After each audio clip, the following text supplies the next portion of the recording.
Cheguei! E hoje a gente vai aprender um pouquinho sobre DNA.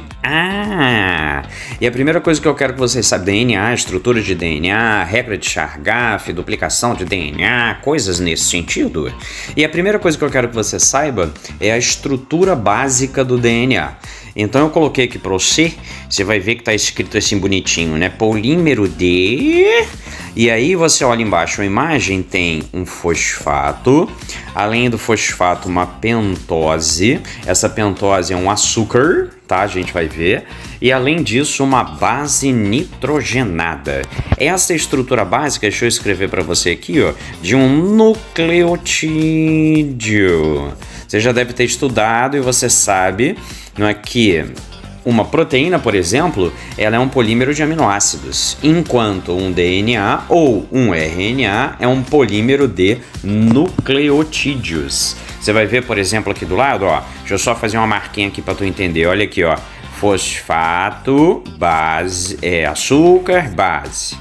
Fosfato, açúcar, base. Tá vendo que repete? Bonitão. Então, como repete, isso quer dizer que o DNA é um polímero da mesma maneira que o RNA é um polímero de nucleotídeos.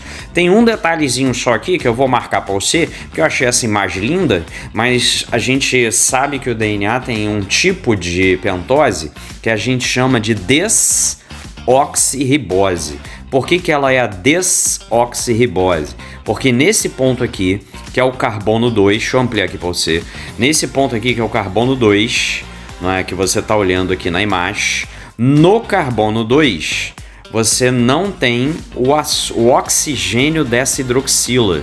Então, na verdade, aqui a gente teria que trocar apenas por um hidrogêniozinho. Por isso que é desoxirribose. E aí a gente precisaria só dar essa ajustadinha básica para a gente torná-la uma pentose do DNA. Ou seja, da forma como está, essa pentose é um açúcar do RNA, tá? Mas tranquilo, favorável, você entendeu. O que eu queria que você entendesse é que essa estrutura é um nucleotídeo. Ou seja, todo nucleotídeo tem fosfato, açúcar, base. Fosfato, açúcar, base. Agora vamos ver aqui pro lado, para essa imagenzinha aqui linda, Lepre de Fagueira. O que você está percebendo nessa imagem? Nessa imagem aqui do lado, você enxerga, obviamente, o nucleotídeo, fosfato, açúcar e base. E você percebe que no caso do DNA, você tem duas fitas, né? Você tem uma fita desse lado e uma outra fita desse lado. Olha aqui, ó. É a base, o açúcar e o fosfato. Então isso quer dizer que tem nucleotídeo ligado ao nucleotídeo. Yes? Tranquilo, favorável até agora, so far so good. E além disso, você percebe que em cada uma das fitas, você vai ter um nucleotídeo ligado a outro nucleotídeo, ligado a outro nucleotídeo, a mesma coisa do lado de cá, ó, nucleotídeo ligado a outro nucleotídeo, ligado a outro nucleotídeo, e assim por diante. Faço isso, né? Muito bem. E outra coisa que você também está a perceber. As bases nitrogenadas, no caso aqui a gente vai ver isso, calma, relaxa. G de guanina está se ligando carinhosamente numa citosina. E aqui a adenina está se ligando carinhosamente à timina. Então isso quer dizer que as ligações entre os filamentos são feitas pelas bases ou através das bases nitrogenadas. E essas bases nitrogenadas fazem entre si ligações de hidrogênio. Ó, isso aqui é uma ligação de hidrogênio, outra ligação de hidrogênio. Aqui são 3 ligações de hidrogênio. E aqui, ó, entre adenina e timina são apenas 2. A gente vai ver que tem diferença, 3 ligações e 2 ligações. Tranquilo, favorável, so far so good, tranquilo, maravilha, maravilha, muito bem. Aí eu vou voltar aqui um pouquinho para te explicar mais uma coisinha. Vou dar uma apagadinha aqui nas coisas que eu já escrevi aí. E eu quero que você note outra coisa. Que outra coisa eu quero que tu note?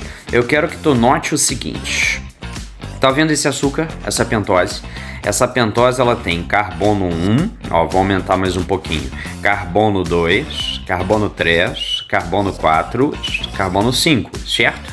São 5 carboninhos. Como são 5 carboninhos, os ligantes de cada carbono não são iguais. Eu quero que você tome cuidado com o ligante deste carbono aqui. Esse carbono é o carbono 5. Eu quero que você tome cuidado com o ligante deste carboninho e o ligante desse carbono, perdão, desse não, esse é o 2, eu quero o 3. O ligante deste carboninho, que é o carbono 3, que no caso aqui vai ser uma hidroxila.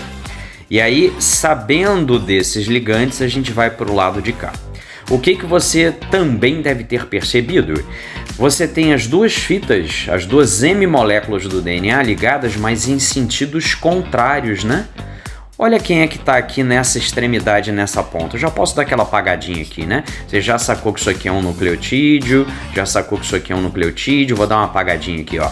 Eu quero que você note o seguinte. Tá vendo que nessa extremidade, vou ampliar aqui para você de novo. Nessa extremidade a gente tem carbono 1, carbono 2, carbono 3, carbono 4, esse aqui, ó. Perdão. Deixa eu botar bem pequenininho, deixa eu aumentar mais um pouquinho. É esse carbono de dentro aqui dessa molécula cíclica, ó. Carbono 4. E esse doidão aqui é o carbono 5, né? Ou seja, esse cara aqui é o carbono 5. E esse carbono 5, ele tem ligado a ele um fosfato, como eu te mostrei na imagem anterior. Então, quando a gente olha para uma fita de DNA, um dos lados da fita a gente chama, não é, de extremidade ou ponta 5'. Então, essa extremidade 5'. Enquanto do outro lado, olha só o que está acontecendo aqui, ó. Ó que lindo. A gente tem aqui o carbonito 1, ó, carbono 1, aqui o carbono 2 e aqui o carbono 3. Então, essa extremidade aqui é a extremidade onde tem uma hidroxila livre. A gente chama essa extremidade de 3'.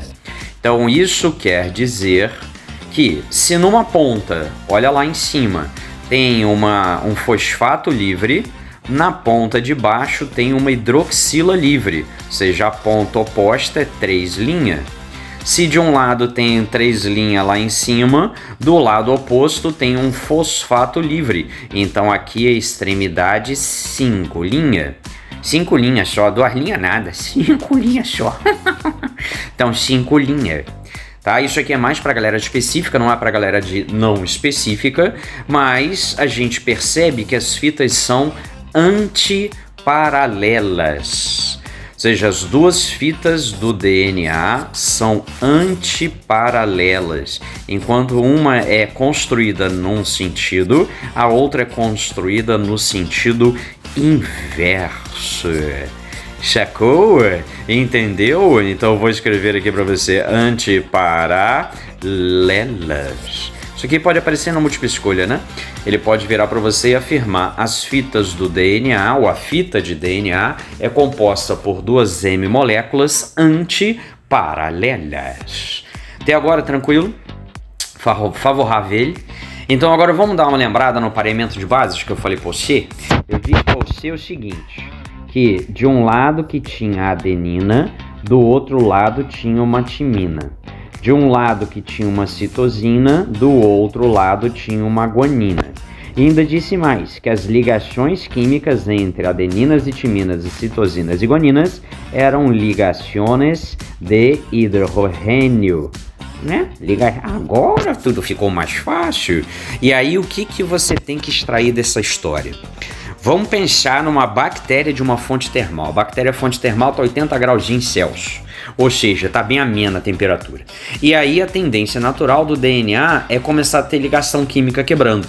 Então, uma bactéria de uma fonte termal, para não ter o seu DNA desnaturando... Ah, professor, mas o que é desnaturação de DNA? Desnaturação de DNA é a separação das duas fitas. É a quebra das ligações químicas entre as bases nitrogenadas. Ou seja, é a gente quebrar as ligações de hidrogênio que existem entre as fitas. Então, para que isso não aconteça, uma bactéria de uma fonte termal tende a ter uma quantidade maior de citosinas e guaninas, porque assim ela acaba tendo mais ligações triplas entre as duas M moléculas, entre os dois ladinhos. E aí, como tem mais ligações triplas, então isto quer dizer que é mais estável esse DNA. Isso aí já caiu na prova da UERJ. Você vai pegar uma questão da UERJ recente em que ele falava sobre desnaturação e falava sobre a quantidade de citosinas e guaninas e adeninas e timinas. Era uma tabelinha em que ele botava X, Y, W e Z e pedia para você dizer o DNA mais estável ou menos estável. E aí a gente só tinha que olhar para a quantidade de citosinas e guaninas. E adeninas e timinas, obviamente. E aí o que é a regra de Chargaff? A regra de Chargaff é o seguinte, é bonitinho. Se para toda adenina que tem de um lado há uma timina do lado oposto, então o número de adeninas e timinas é igual. Se para toda citosina que tem de um lado há uma guanina do outro lado, então o número de citosinas e guaninas é igual. Então vê se você concorda comigo, vou fazer uma continha rápida aqui para a gente poder seguir adiante. Vou botar aqui um rosinha. Se eu disser para tu, vou botar um verde. Se eu disser para você que são 16% de adeninas, qual é a conclusão? Um DNA, yes? Então a gente pode concluir que há 16% de timinas, alright? Se há 16% de adeninas mais 16% de timinas, então isso quer dizer que o somatório de adeninas mais timinas será igual a 32%. 32% de 100%. De 100%, então isso quer dizer que o restante das bases nitrogenadas que a gente tem, lindas e bonitas, são 68% de citosinas e guaninas. Mas o número de citosinas e guaninas é igual, então tem que somar 68%. Então isso quer dizer que do lado de cá vai ser 34% e do lado de cá vai ser 34%. Cara, isso aqui já caiu na prova específica, não específica, já caiu na UERJ específica, lindona, era inclusive 16% o valor da prova específica. A única coisa que tu tinha que mostrar é essa continha que eu fiz agora pra você. E pode cair na múltipla escolha também, pô. Prova da UERJ adora númerozinho pequenininho, né? A prova do Enem também já falou, já fez perguntas sobre regra de Chargaff. Você vai acabar pegando essa questão. Vamos fazer aulinhas resolvendo questões, não é? Eu vou fazer aulinhas resolvendo questões desse conteúdo. E aí eu vou te mostrar como é que essas questões caíram. Mas fica atento à regra de Chargaff. Ele não pergunta o nome, tá? Ele não vai perguntar pra você, qual é o nome da regra? É regra de Chargaff, é regra de Chargaff. Ele não vai pedir isso pra você, mas ele vai pedir pra você fazer a conta. Yes? E a última coisa que eu quero de você é a replicação do DNA. Mas calma, porque não é uma replicação de DNA nessa segunda fase. É uma replicação de DNA ainda básica e depois eu faço uma aulinha para a galera de específica falando da replicação nessa segunda fase. Que aí vai envolver fita leading, fita lagging, vai envolver as enzimas, DNA polimerase, helicase, topoisomerase, tem um monte de coisa. Mas na basicidade, nós podemos dizer que um DNA ele tem que se duplicar toda vez que a célula vai se duplicar para formar 2 DNAzinhos, não é não? Porque afinal de contas, uma célula original vai formar 2 células no final. Então eu tenho que ter 2 DNA no final. Quem vai fazer o processo de formação dessas 2 fitas de DNA é uma enzima DNA chamada DNA polimerase. Tá? Relaxa, galera específica que já tá coçando aí na cadeira de estudo, naquela cadeira gamer que tu comprou, não é bem confortável, dizendo, mas não tem mais de uma DNA polimerase, não é, professor? Tem, calma, eu vou explicar pra você mais pra frente, tá? Relaxa que a gente vai falar sobre isso. Então vou pegar uma fita hipotética aqui de DNA e a gente vai duplicar essa fitinha de DNA. Vou botar umas basezinhas aqui só para ilustrar, vou botar adenina, timina, citosina, guanina. Aí vou botar agora guanina, citosina. Vou botar agora uma adenina e uma timina para ficar bonito. Então esse é o DNA original, tá? Nós vamos duplicar esse DNA original e eu vou usar uma enzima. É muita gente, né? A célula vai usar uma enzima para abrir a fita. Aí a gente vai ver depois com a galera de X-Specifics que o nome dessa enzima é helicase. E a fita estará aberta e prontinha para ser replicada. Então eu vou botar aqui as basezinhas que a gente botou, ó, adenina, guanina, citosina e timina de um lado, enquanto do outro lado é timina, citosina, guanina e adenina. Qual é a característica da DNA polimerase? A DNA polimerase é uma enziminha que trabalha nas 2 fitas ao mesmo tempo. Então, enquanto ela está pareando uma adenina de um dos lados, ela está pareando uma timina do outro lado. Por que ela trabalha assim? Porque ela quer formar 2 fitas duplas. A gente vai ver daqui a pouquinho numa próxima aula. Na síntese proteica a gente quer formar um RNA, que é uma fita simples. Se a gente quer formar um RNA, então o pareamento vai ser em apenas um dos lados. Yes? Tranquilex, Edilex, no cabelo só Gomex. Mais fácil que isso. Só 2 dias. Então vamos parear mais uma guanina aqui, vamos parear mais uma citosina aqui, vamos parear mais uma citosina aqui, uma guanina aqui, aí uma timina aqui, uma adenina aqui. Tá vendo que tá pareadinho, bonitinho dos dois lados. Olha, vê se você não concorda que vai ser isso que vai acontecer depois. A gente vai formar 2 fitas, sendo que essas 2 fitas têm uma original que é azulzinha, original. Vamos ver como é que é a original, ó. De um lado é timina, citosina, guanina e adenina. E do outro lado é adenina, guanina, citosina e timina. E quais são as bases pareadas? As bases pareadas são a adenina, tá vendo o vermelhinho? É essa adenina aqui, ó. Aí embaixo uma guanina, depois uma citosina e uma timina. Eu não botei a fita. Ó, vou botar a fita aqui, pronto, agora ficou lindo.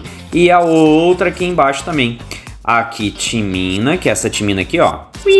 Aí depois uma citosina, uma guanina e uma adenina.